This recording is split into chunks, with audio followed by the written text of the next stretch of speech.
Things got worse one night while I was riding back from work.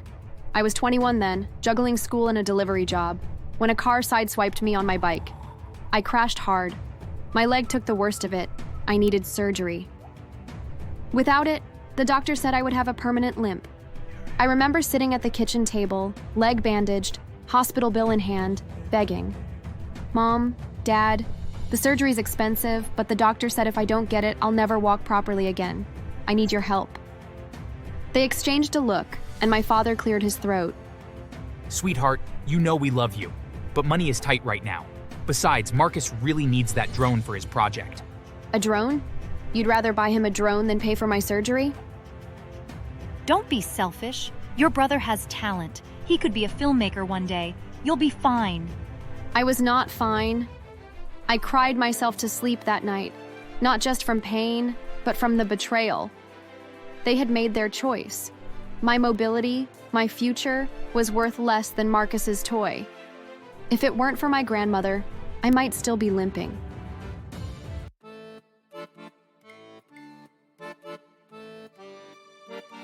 My name is Clara, and I am the eldest of 2 children in my family. It was just me and my younger brother Marcus in the house. From the very beginning, it felt like I was born to work and he was born to be worshipped. I grew up in a house where the sun only seemed to shine on one child, and it wasn't me. My brother Marcus was the golden boy, the chosen one.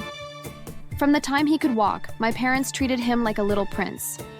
As for me, I was the mule, the one meant to carry responsibilities, to pick up the slack and to prove myself worthy in a family that had already decided I wasn't. Marcus could do no wrong. When he broke things, they even smiled. Oh, honey, it's okay. You didn't mean it. Besides, it wasn't even that expensive.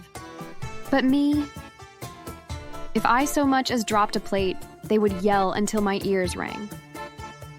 Do you know how hard we work to buy things in this house? You need to be more careful. You're so irresponsible.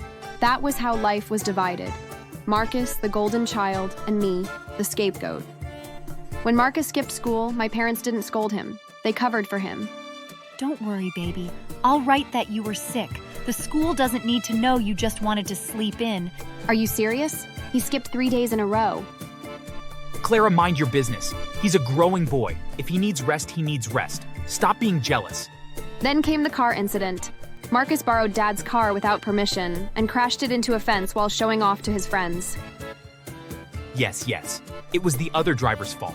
My son is a careful young man. He was shaken up, poor boy, but not at fault. He doesn't even have a license. You're lying for him. Shut your mouth, Clara. You want to ruin your brother's life?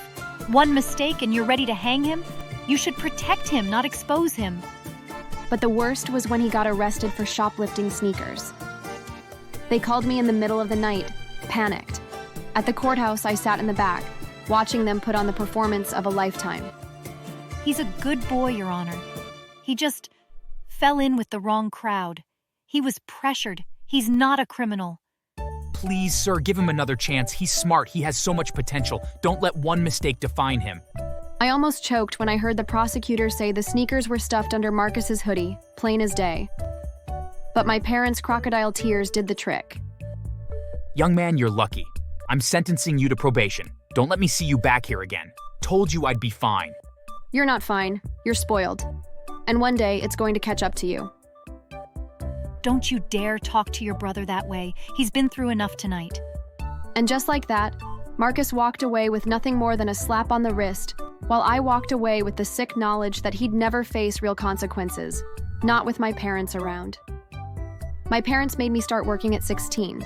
They didn't care that I had school, didn't care that I was tired. As far as they were concerned, I was an extra source of income. Every payday, they would wait for me at the door, hands out, demanding money for rent. And if I ever came home late from work, they looked at me like I was some kind of criminal. Do you think you're better than us, staying out all night? You should be helping more with rent instead of acting grown. Meanwhile, Marcus had his room redecorated twice before he turned 20, all funded by my parents. Things got worse one night while I was riding back from work. I was 21 then, juggling school and a delivery job, when a car sideswiped me on my bike. I crashed hard. My leg took the worst of it. I needed surgery. Without it, The doctor said I would have a permanent limp. I remember sitting at the kitchen table, leg bandaged, hospital bill in hand, begging. Mom, Dad, the surgery's expensive, but the doctor said if I don't get it, I'll never walk properly again. I need your help. They exchanged a look, and my father cleared his throat. Sweetheart, you know we love you, but money is tight right now. Besides, Marcus really needs that drone for his project. A drone? You'd rather buy him a drone than pay for my surgery? Don't be selfish. Your brother has talent. He could be a filmmaker one day. You'll be fine. I was not fine. I cried myself to sleep that night, not just from pain, but from the betrayal. They had made their choice. My mobility, my future, was worth less than Marcus's toy. If it weren't for my grandmother, I might still be limping. She stepped in, no hesitation. Come stay with me. I'll pay for the surgery. Don't you worry, baby. I'll take care of you. Living with her was the first time in my life I felt wanted. She didn't treat me like a burden. She believed in me. I had the surgery, recovered, and finished school. Eventually, I landed a stable job, then moved up in my career. Money followed. Comfort. Freedom. Meanwhile, Marcus was spiraling. By 24, he already had 2 DUI.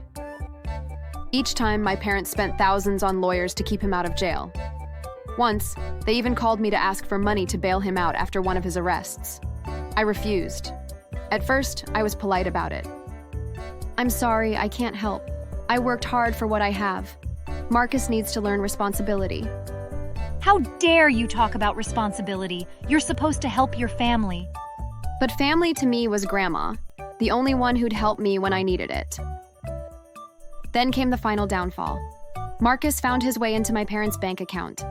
Over months, he siphoned out their savings, claiming he was investing in Forex trading. My parents didn't notice until the account was nearly empty. I'll never forget the phone call from my father that day. His voice trembled. He stole everything. Your brother. He gambled, traded, lost it all. We're broke. Part of me wanted to laugh, but another part just felt cold.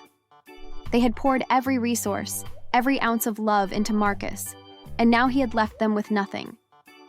They confronted him, of course.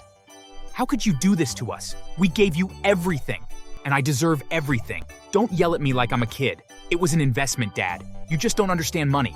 The argument ended with Marcus storming out, grabbing the keys to my parents' car. He was drunk, furious, and reckless. Hours later, he was in the hospital, alive but broken. The accident had left him paralyzed from the waist down. When I visited out of obligation, my parents barely looked at me. They were too busy fussing over Marcus, feeding him soup, fluffing his pillows. The golden boy was still the golden boy, even as a cripple. But the shine was gone. My parents had no money left. They picked up extra shifts, working themselves to the bone to cover Marcus's medical bills. They called me, desperate. Please, honey, we're drowning. Marcus needs so much care. If you love your family, you'll help. Family helped me when I needed surgery. Family believed in me when I was struggling. That was Grandma, not you. There was a long silence. Then my father spoke, voice bitter. You'll regret turning your back on us. But I didn't, because I finally understood. I was never their daughter. Not really. I was just the background character in the story of Marcus, the golden child. And if that story ended with him dragging them into ruin, then so be it. Years passed. I thrived. Promotions, investments, a beautiful apartment. Meanwhile, my parents aged faster than their years, drained by endless caregiving. Marcus, bitter and disabled, spent his days yelling at them for not doing enough. The irony was delicious. The boy they had worshipped had become their punishment. Sometimes, late at night, I think back to that day in the kitchen when they told me my surgery money was better spent on a drone. And I smile, because life gave them their drone. It just crashed spectacularly. So, yeah, that's my story. My brother got the throne, I got the scars, and in the end, I walked away while he'll never walk again. Moral of the story? Don't raise a golden child unless you're ready to fund a golden wheelchair. Anyway, if you liked this little revenge tale, don't forget to like the video and subscribe. Trust me, Unlike my parents, I actually appreciate support.